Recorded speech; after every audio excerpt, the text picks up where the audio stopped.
Boa noite, querida igreja, novamente. E eu queria pedir que os irmãos abrissem a palavra do Senhor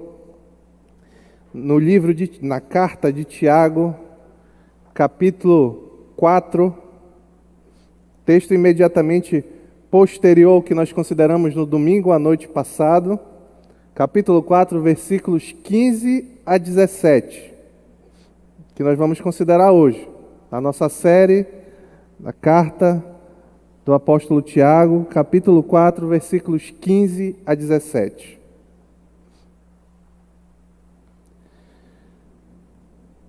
No final do capítulo 4, que nós vamos considerar hoje, Tiago encerra uma sessão em que ele está atacando a soberba humana. E é incrível, a nossa capacidade de ser orgulhoso é impressionante.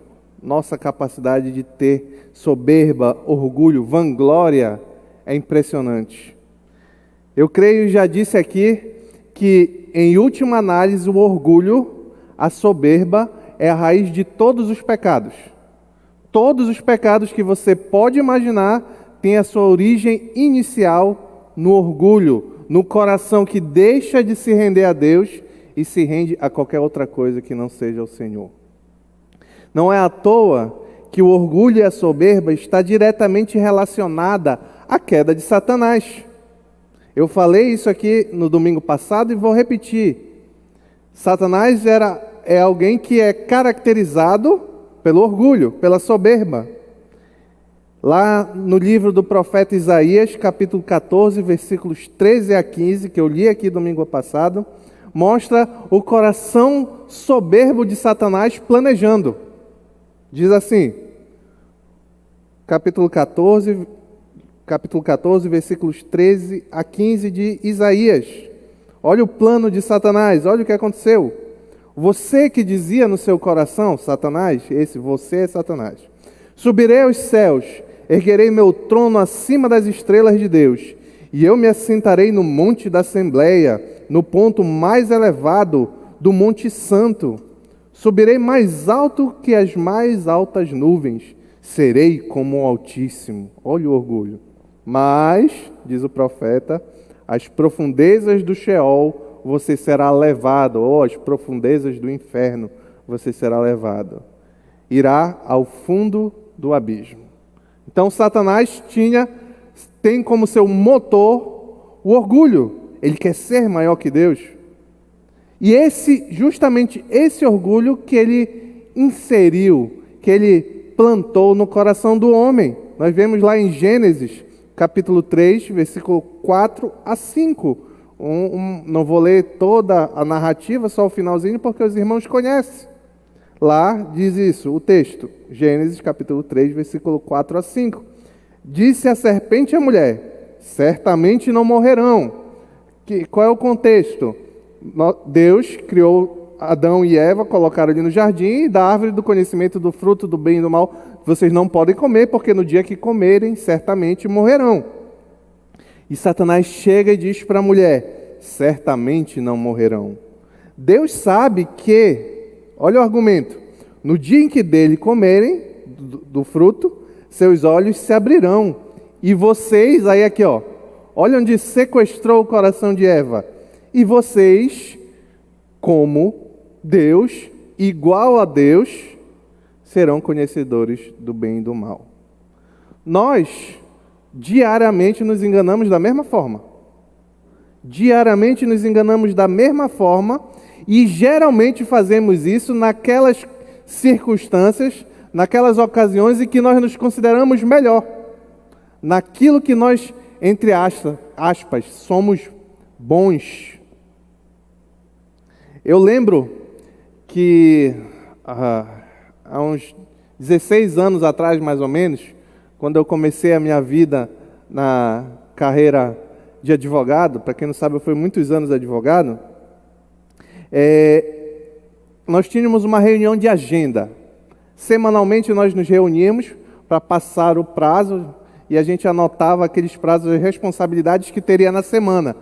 Mas eu, pela misericórdia do Senhor, eu tenho uma boa memória para algumas coisas. Para outras é péssima. Nome de gente. Eu sempre esqueço.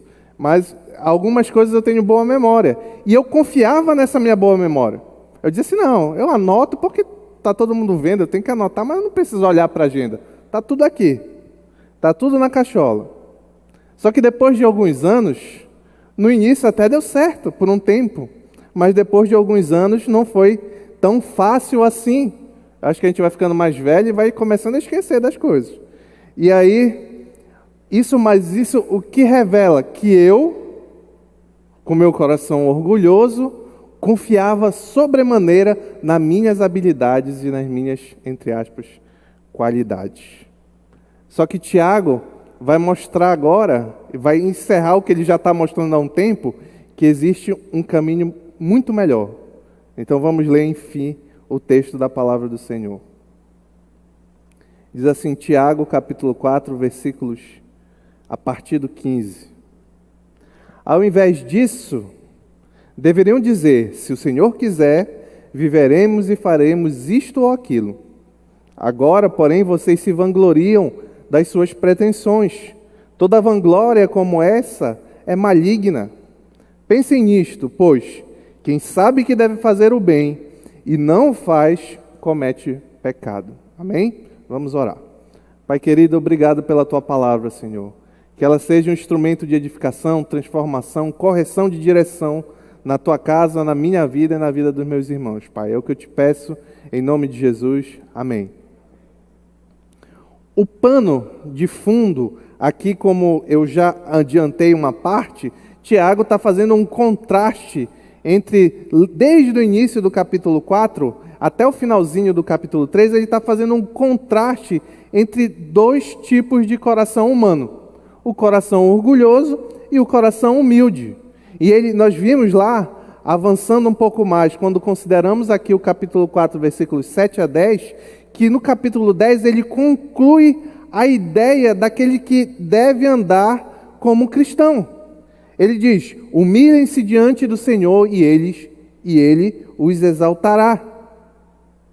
Então Tiago está mostrando que o cristão, o verdadeiro crente, ele deve andar em humildade. Por quê? Acabamos de ver que a raiz do pecado é orgulho.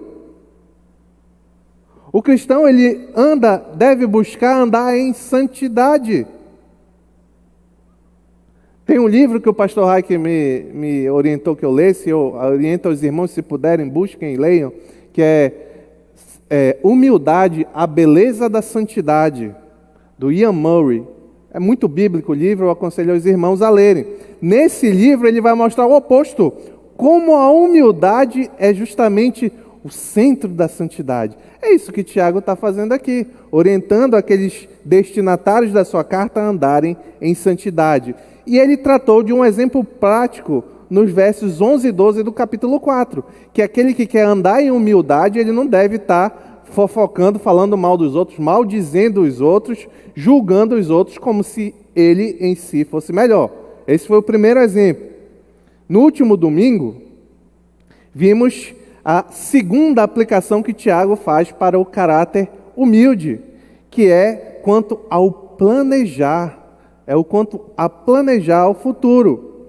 Vimos ali que ele cita um exemplo de os mercadores, que nós vamos entrar em mais detalhes logo mais, mas mostra que o plano daqueles cristãos que estavam intencionados a negociar e fazer dinheiro, etc., era tolo, porque não considerava a existência de Deus, e era incerto, porque não considerava as incertezas da vida, ou seja, contavam com coisas que eles não sabiam se ia acontecer ou não, e não considerava a brevidade da vida, que hoje, agora estamos vivos, daqui a pouco podemos não estar. Assim também era com aqueles negociantes a quem Tiago se referia. Na sequência, hoje e agora, nós vamos considerar a conclusão de Tiago quanto ao tipo de planejamento humilde que agrada a Deus. Então vamos lá. O primeiro ponto está lá no verso 15, é o planejamento humilde. Verso 15. Diz assim a palavra do Senhor: ao invés disso, deveriam dizer: se o Senhor quiser, viveremos e faremos isto ou aquilo.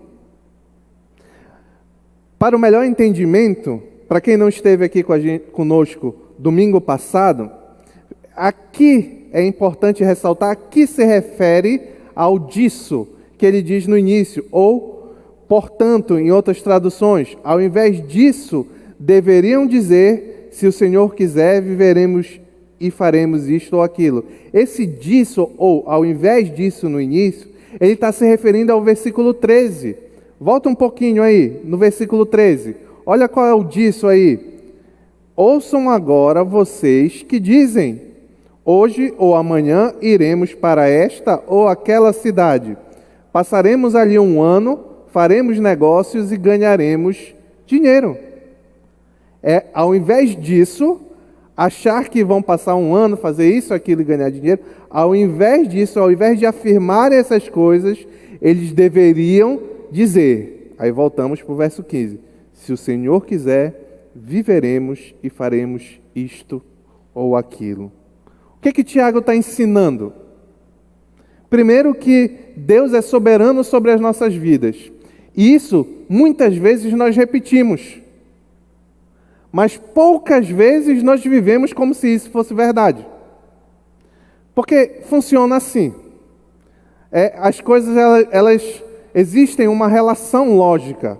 A partir do momento que eu entendo que Deus é soberano, ou seja, que todas as decisões Ele toma conforme a vontade dEle, e o que Ele faz é sempre melhor, justo e agradável, e bom, e etc, e perfeito. A partir do momento que eu entendo que existe um Deus assim, eu me submeto a Ele, eu não posso ser orgulhoso. O orgulhoso, mesmo que ele não afirme isso com a língua, mesmo que ele diga que ele entende que Deus é soberano, ele não está vivendo como quem entendesse. E eu falo, a começar por mim, muitas vezes, que eu sei racionalmente que existe um Deus soberano, mas não vivo dessa forma. Logo, então, considerando que existe um Deus soberano, a consequência lógica disso é que nossos planos, ações e realizações devem ser colocadas e reconhecidas em submissão à vontade de Deus. Aqueles homens planejavam fazer muitas coisas sem sequer considerar a existência de Deus. Mas Tiago está dizendo que este não é o caminho. O cristão deve antes pensar e refletir que, se Deus quiser, isso ou aquilo eu vou ser capaz de fazer e vai acontecer. Agora, nós chegamos aqui num clichê cristão. Um clichê. O clichê cristão do se Deus quiser. É um clichê porque todos falam isso. Mas o problema é de quando uma expressão é muito repetida, muito corriqueira e muito comum, é que às vezes nós esquecemos o significado ou damos pouca importância para o significado daquilo que estamos falando. Por que Tiago diz, então, para que os negociantes usem essa frase? Vocês deveriam dizer antes que se Deus quiser. Porque Tiago estava inaugurando, estava formando um clichê que a igreja deveria usar para sempre? Não. O que Tiago está ensinando é que a vida daqueles homens, especialmente os destinatários da carta, que eram cristãos, haviam se convertido ao Senhor Jesus Cristo. Vocês, cristãos, estão planejando sem a existência de Deus? Não pode. Vocês têm que dizer que, se Deus quiser, eu vou fazer isso, aquilo. Não só dizer, entender isso no coração.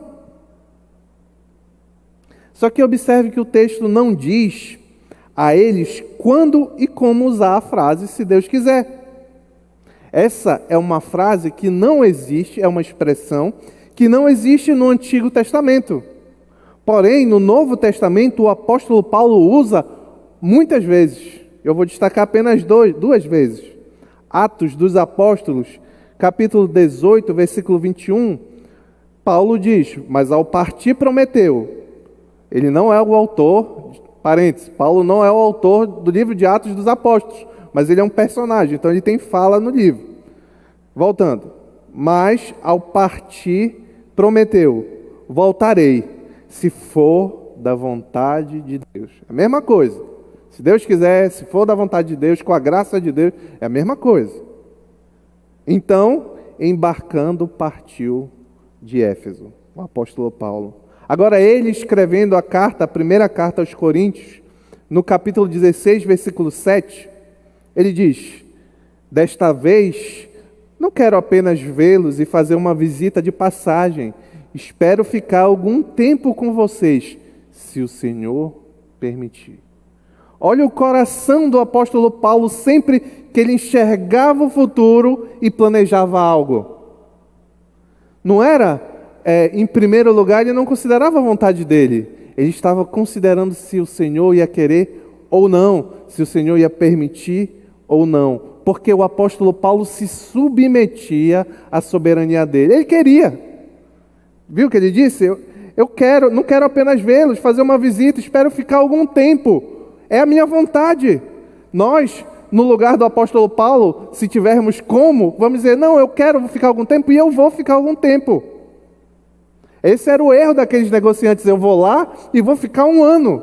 Mas o apóstolo Paulo diz: olha, eu quero muito, mas somente se o Senhor permitir. Não há na Escritura qualquer indicação de que, se o Deus quiser, se o Senhor permitir, com a graça de Deus, seja um jargão religioso, mas sim uma verdade a ser usada com responsabilidade e não como uma expressão gasta, uma forma de viver. Muitas vezes fazemos isso. E eu, estudando para fazer essa mensagem aqui, é tapa na cara que a gente leva. É tapa na cara. Porque é preciso considerar que nós estamos debaixo da mão do Senhor. Um pastor escocês do século XVII, Horácio Bonar, eu acho que é assim, ilustrou bem esta coerência. É coerente com quem diz, e aqui eu que estou falando, depois eu vou colocar aspas, é coerente com quem diz: se o Senhor quiser, se Deus quiser, que, entre aspas, nenhuma parte do dia ou da noite seja desprovida do caráter sagrado. Esse é o viver cristão. Não é o que você faz aqui na igreja, que é se Deus quiser. É o que você faz em cada momento da sua vida. Entenda que isso, ao mesmo tempo que é uma dura observação do apóstolo Tiago, em outra direção, nos traz um alívio ao coração. Nós estamos debaixo da mão do Senhor, aquele que é perfeito, que faz tudo de forma maravilhosa. Que alegria viver assim. Então, quais são as lições que nós podemos tirar desse planejamento humilde que Tiago ensina? Uma é uma outra visão contra essa expressão. Como é que nós usamos na prática? Na prática é o seguinte: eu quero fazer uma viagem, ir para Salinas, passar 2 dias lá. Aí eu oro lá, aí alguém me pergunta: o que você vai fazer nos 2 dias que você tem folga? Eu vou para Salinas, se Deus quiser. Não, eu quero trocar o carro, se Deus quiser. Não, eu quero pintar a casa, se Deus quiser. Parece que Deus só está homologando, né? Deus está só dando carimbo. Pá, tá bom. Tu quer pintar a casa? Pode. Tu quer ir para Salinas? Pode, não pode. Então, essa expressão em si, em tudo, nós devemos usar, se Deus quiser. Porém, quando nós dizemos se Deus quiser isso ou aquilo, nos traz uma responsabilidade de buscar entender qual é a vontade de Deus. Porque se Deus quiser, não é a minha vontade e dar certo ou dar errado, tipo loteria. Se Deus quiser, eu buscar entender cada vez mais o que Deus quer e espera de nós, e está aqui, não sabe onde procurar, está bem aqui, na palavra de Deus, o que Ele quer e espera de nós, e então, aí eu vou ter digamos assim, muito mais competência para dizer, se Deus quiser, eu faço isso ou aquilo. Porque eu vou ter que levar comigo um caráter de santidade. Eu não posso falar, se Deus quiser, para algo pecaminoso. Eu quero ir lá para Salinas, encher a cara e cair lá. Se Deus quiser, eu vou. Não pode. Existe, é mão dupla. Você se submete à vontade do Senhor, mas você busca entender a vontade do Senhor, para poder falar com propriedade, se Deus quiser. Lembre que o melhor supera o bom. Às vezes nós estamos conformados só com o bom. Ter uma vida cristã boa, entre aspas. Mas nós podemos sempre melhorar. Essa é a vontade de Deus. Aí quando você falar, se Deus quiser, eu vou fazer isso ou aquilo, vai procurar fazer isso ou aquilo que agrada a Deus. Amém? A humildade no planejar é importante porque ela se baseia na vontade de outro. Ela não se baseia, uma outra lição desse texto, ela não se baseia na nossa vontade. O planejamento humilde, ele está submetido a outro, a Deus. Olha, Deus, se você ainda tem dúvida, Deus não é uma energia, um negócio etéreo, meio mágico. Não, Deus é uma pessoa. Deus é uma pessoa com inteligência, vontade, que se alegra, se entristece. Isso é revelado na Escritura. Então, você se submete a uma outra pessoa. É assim que o planejamento deve ser para ser humilde. Como consequência, está aqui uma das grandes lições que eu aprendi com o pastor Raik. Como consequência, o cristão, ele tem que estar sempre disposto a quebrar sua vontade. Porque nós queremos aquilo ou aquilo outro. Mas se nós vamos dizer com propriedade, se Deus quiser, e olharmos a Escritura e entendermos, opa, eu queria fazer isso, mas a Escritura diz que Deus não quer isso. Então eu não posso dizer se Deus quiser. Eu devo quebrar minha vontade. Por mais que queira. Porque para o cristão, impende ainda mais fazer a vontade de Deus. Uma outra lição aqui nesse texto é observar a importância dos significados do que dizemos. Se Deus quiser, já comentei bastante. Mas irmão, você já pensou qual o significado de você chamar o que está do seu lado de irmão? Quando você chama alguém de irmão, não é só não é tipo amigo, como é que vai, brother? Não.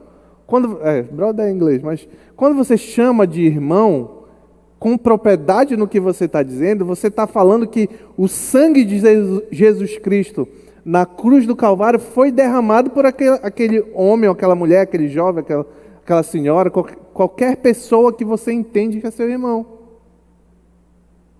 Então você não pode olhar para o seu irmão de qualquer forma. O sangue de Cristo foi vertido em favor dele. Esse é o significado de irmão. Então cuidado quando você usa palavras, expressões e não pensa no significado. Tipo, Deus te abençoe. Parece que Deus te abençoe, falou, já abençoou. Não. Você deve falar, é agradável, eu falo. Mas busque sinceridade no coração. Ore por esse irmão que você diz, Deus te abençoe. Viver o entendimento é mais importante do que usar a expressão. E viver o entendimento do se Deus quiser é uma poderosa arma contra o orgulho. O segundo ponto que temos aqui é que Tiago fala sobre o planejamento soberbo, que está lá no verso 16. Diz assim: agora, porém, vocês se vangloriam, capítulo 4, versículo 16. Agora, porém, vocês se vangloriam das suas pretensões. Toda vanglória como essa é maligna. E aqui, então, Tiago encontra e mostra a raiz do problema de toda essa perícope que vai do verso 13 ao verso 17. Está aqui o problema. O problema é que aqueles homens se vangloriavam, se orgulhavam das próprias pretensões. E essa palavra vanglória, ela tem o significado de gloriar-se a si mesmo, de trazer glória para si por meio dos seus próprios planos.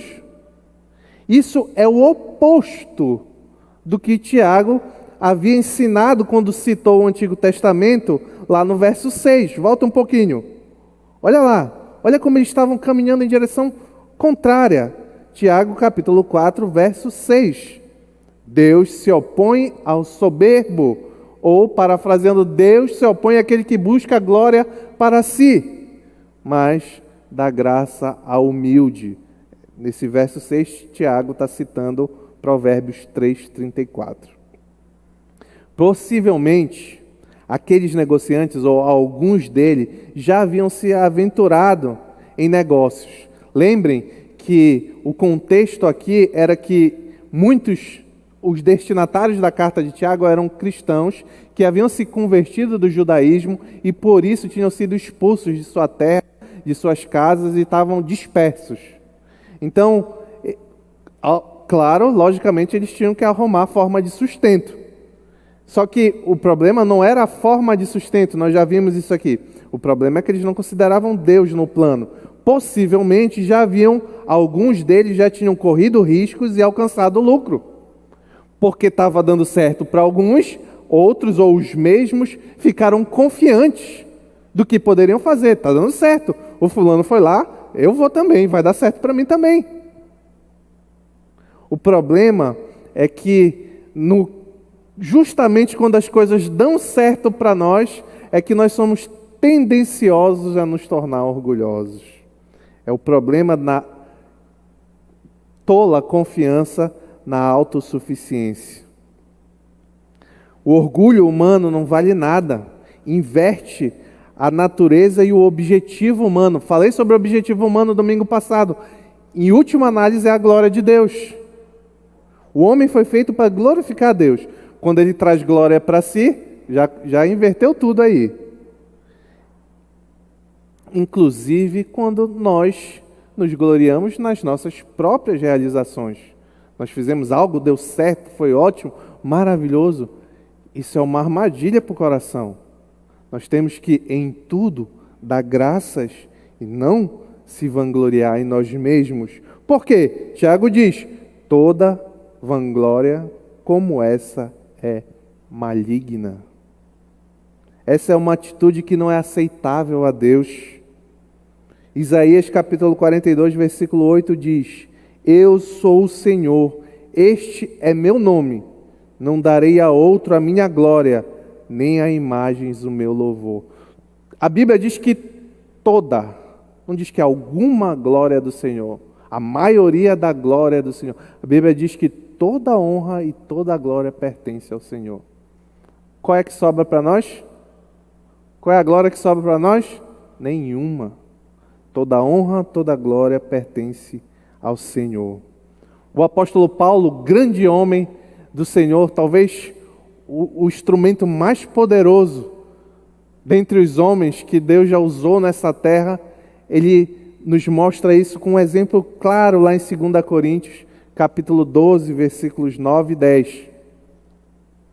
2 Coríntios, capítulo 12, versículo 9 e 10. O contexto aqui é que 9 e 10. O contexto aqui é que ele estava falando do espinho da carne. Se você quer saber um pouco mais sobre isso, eu aconselho a procurar no YouTube da igreja, que o pastor Paulo fez uma excelente pregação sobre essa questão do espinho da carne. Nós não temos tempo para considerar novamente, mas olha o que o apóstolo Paulo diz. Mas ele me disse, ele já tinha orado para que o Senhor tirasse o espinho da carne dele, que era alguma coisa que incomodava muito ele, mas olha a resposta do Senhor. Mas ele me disse, minha graça é suficiente para você, pois o meu poder se aperfeiçoa na fraqueza.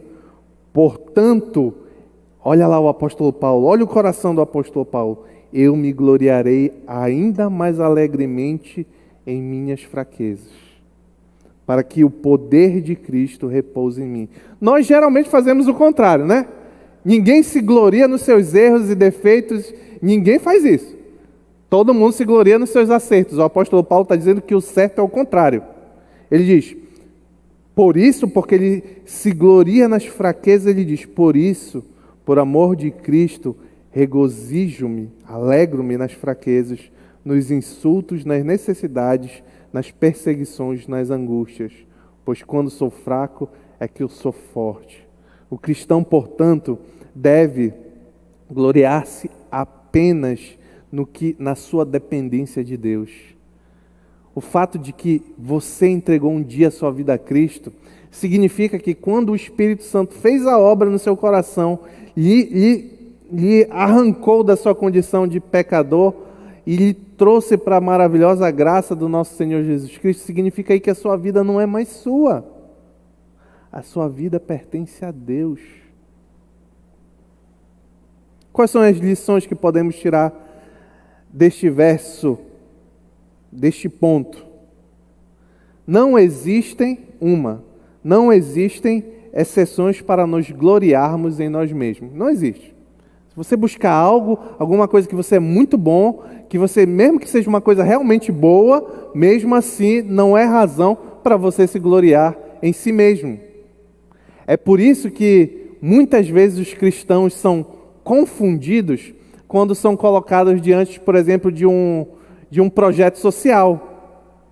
Pode ser maravilhoso, fazer coisas boas, maravilhosas, mas nada disso tem valor se não for para a glória de Deus. Porque toda a honra, toda a glória pertence a Ele. Nós cantamos isso, acho que nós cantamos inclusive no louvor hoje isso. Mas quando nós fazemos isso, dizemos que a glória é do Senhor, ou então, glória a Deus, nós estamos de fato dando glória a Deus ou é só mais uma expressão? Qualquer realização, habilidade ou bem que eu e você possuamos é recebido de Deus. Consequentemente, devemos ter um coração grato e humilde. Dependência, outra lição é a dependência no que podemos fazer. Pois geralmente confiamos em Deus quando nós não podemos, mas esquecemos de depender de Deus do que depende de nós. Deixa eu explicar melhor o que eu estou querendo dizer. Quando nós estamos muito doentes, ou quando nós estamos dependendo de uma circunstância que nós não podemos influenciar, nós nos colocamos a orar ao Senhor. Senhor, me ajuda, me cura, eu não tenho mais o que fazer, Senhor. Isso é errado? Não, isso é certo. É dependência do Senhor. Mas daquilo que nós fazemos por conta própria, também dependemos do Senhor. Quando nós vamos trabalhar no dia a dia, nos levantamos. Vou dar meu exemplo. Quando eu me sento lá na frente do computador para preparar uma mensagem, eu tenho que ter a consciência de que eu dependo do Senhor. Não é os meus estudos, não é a minha habilidade, não é nada disso. É confiar no Senhor. Esse deve ser para qualquer atividade, realização, plano da nossa vida. Esse deve ser o pensamento do cristão. Por fim, o terceiro ponto, Tiago fala de um planejamento, falando de planos, mas de um planejamento omisso. Lá no verso 17. Diz assim: pensem nisto, pois quem sabe que deve fazer o bem e não faz, comete pecado. Agora Tiago está terminando a sessão, como nós já havíamos falado. E por isso ele traz à tona todo o que foi anteriormente dito. Na NVI, no texto, na versão que nós lemos, diz: pense nisto, pois. Na área diz, portanto. Mas notem que o tom do apóstolo Tiago aqui descola um pouco. A intenção de Tiago sai um pouco da questão daqueles comerciantes, do exemplo que ele está usando, para uma observação geral. A sequência do verso, Tiago escreve um provérbio. É um provérbio. Se perguntarem para você se tem um provérbio escrito por Tiago, tem, é esse. Qual é o provérbio? Está aqui. Provérbio é um conselho, uma direção sábia a ser seguida. E aqui ele faz um provérbio contra o pecado da negligência. Ele diz, Tiago, quem sabe que deve fazer o bem e não faz, comete pecado.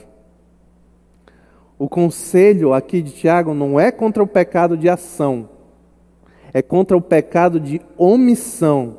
Esse pecado particular, ele se mostra horrível quando o ser humano ignora a Deus, faz planos e alcança sucesso e gloria-se nas suas realizações, como aqueles homens.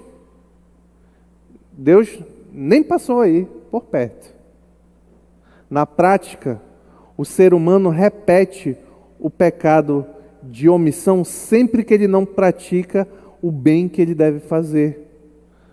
No caso do exemplo de Tiago, os comerciantes, qual foi o bem não praticado? Qual foi o bem que esses homens, que Tiago está advertindo aqueles homens, que eles deveriam fazer e não fizeram? Planejar, confiar e orar, sempre buscando a vontade do Senhor.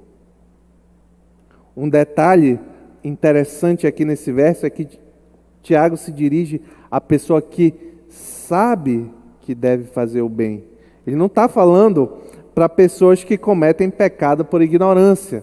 Em outras palavras, ele não está falando para o ímpio que não vive à luz da palavra. Está falando para cristãos. Cristãos sabem que vivem na dependência do Senhor. Devem saber. Teoricamente, o cristão ele está lendo a Escritura, está ouvindo pregação. Teoricamente, é o ideal. Está buscando relacionamento, se dedicando à oração, para conhecer a vontade do Senhor. Então, esses que sabem que devem fazer o bem e não fazem, são omissos. O pecado nunca deve ser atenuado. Isso vale especialmente para o pecado de omissão. Por que especialmente para o pecado de omissão? Porque muitas vezes é aquele pecado que a gente fica mais confortável em fazer. Não estou fazendo nada. Exato, o pecado é que você não está fazendo nada. É muito mais do que, muito mais, digamos, sutil de se enxergar do que o pecado por ação. Isso deve trazer em nós um coração sempre de buscar a vontade do Senhor e buscar saber a vontade do Senhor para a nossa vida. Olha o que o profeta Samuel diz aos israelitas, lá em 1 Samuel, capítulo 12, versículo 23. Olha que interessante esse texto. Olha o coração desse homem, desse servo do Senhor. Ele diz: e longe de mim, 1 Samuel capítulo 12, versículo 23. E longe de mim esteja pecar contra o Senhor. Pausa. Qual será esse pecado que Samuel está querendo se afastar? Que esteja longe dele, que ele está fugindo. Está aqui. Olha lá o pecado. Deixando de orar por vocês.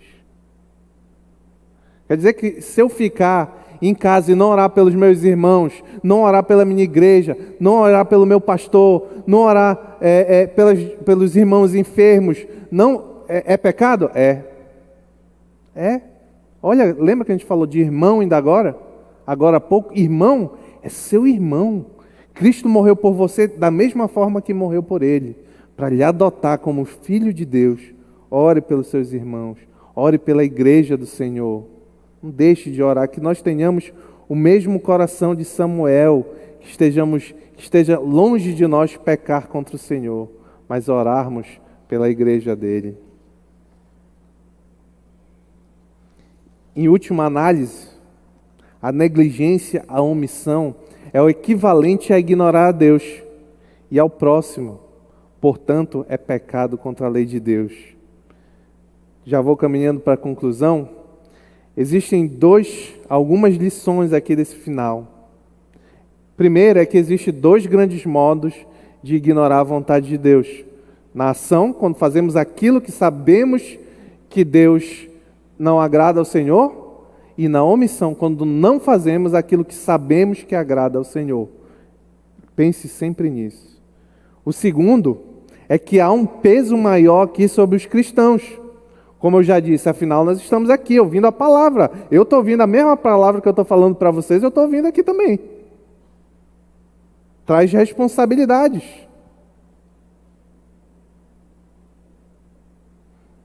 Eu quero fazer uma pergunta.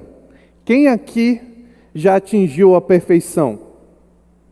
Quem? Levanta a mão. Não, eu não. Quem atingiu a perfeição? Certamente nós sabemos que não atingimos. Mas nós não avançamos muito mais porque nós não buscamos fazer aquilo ao qual somos ensinados. O que o apóstolo Tiago está nos ensinando é que muitas vezes nós temos ouvido a pregação não só de Tiago, mas qualquer pregação de uma igreja bíblica, e eu vou me referir especificamente à nossa igreja. Quantas vezes nós ouvimos o pastor Raik nos ensinar tantas coisas e não buscamos praticar? É omissão. É o exemplo que Tiago está tratando aqui. O que você sabe? Agora uma pergunta para cada um de nós. O que você sabe que deve fazer, mas não está fazendo? Tem algo que você sabe que deveria fazer, mas não está fazendo? Eu vou dar um exemplo clássico aqui desse problema. O pastor Raik, eu não sei de onde ele tirou esses números, mas eu acredito nele. O pastor Raik diz que 30% dos membros dessa igreja servem na igreja. 30%. Moral da história, 70% estão conformados, sendo omissos em não servir, sabendo que é agradável. Não só é agradável a Deus, é um privilégio, é uma bênção maravilhosa que Deus nos dá a oportunidade de servir na obra dele. 70%. Aí está desse outro lado. Eu acredito na estatística por alto, não tem como afirmar que é certamente essa porcentagem, mas é por aí, né, irmão Cláudio? Olha, irmão Cláudio, qualquer dúvida, pergunta para o irmão Cláudio que ele sabe.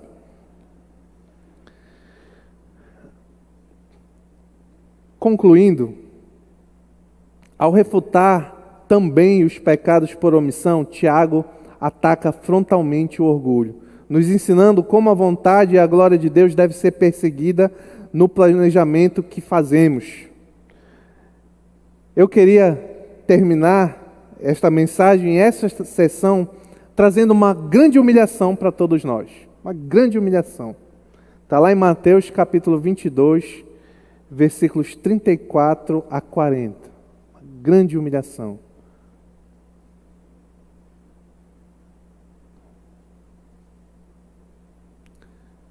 Mateus capítulo 22, versículo 34 a 40. Se ainda não está marcado na sua escritura, tem que marcar esse texto.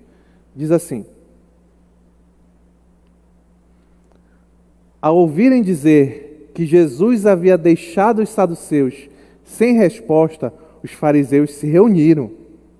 Um deles, perito na lei, o pôs à prova com esta pergunta. Olha a soberba do fariseu. Mestre, qual é o maior mandamento da lei? Respondeu Jesus. E aqui é o ponto. Respondeu Jesus: ame o Senhor seu Deus de todo o seu coração, de toda a sua alma e de todo o seu entendimento. Este é o primeiro e maior mandamento. E o segundo é semelhante a ele: ame seu próximo como a si mesmo. Destes dois mandamentos depende toda a lei e os profetas. Por que eu disse que esse texto tão belo e conhecido é uma humilhação? Quem consegue cumprir esses dois mandamentos? Eu já havia lido inúmeras vezes esses dois mandamentos, e uma vez eu vi um pastor, num retiro que nós tivemos aqui, ele fez essa pergunta: quem consegue cumprir esses dois mandamentos?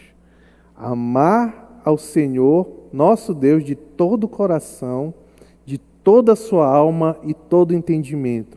E, semelhante a ele, em segundo lugar, amar o próximo como a si mesmo. Isso é uma vergonha para nós. Esse é o mandamento do Senhor. Esse é o mandamento, que eu e você devemos amar a Deus. A gente não cumpre nem o primeiro, vamos considerar apenas o primeiro. Não tem espaço para soberba. Se eu me entendo um grande cristão e não obedeço nem o primeiro mandamento, nem o mais importante, não tem espaço para soberba.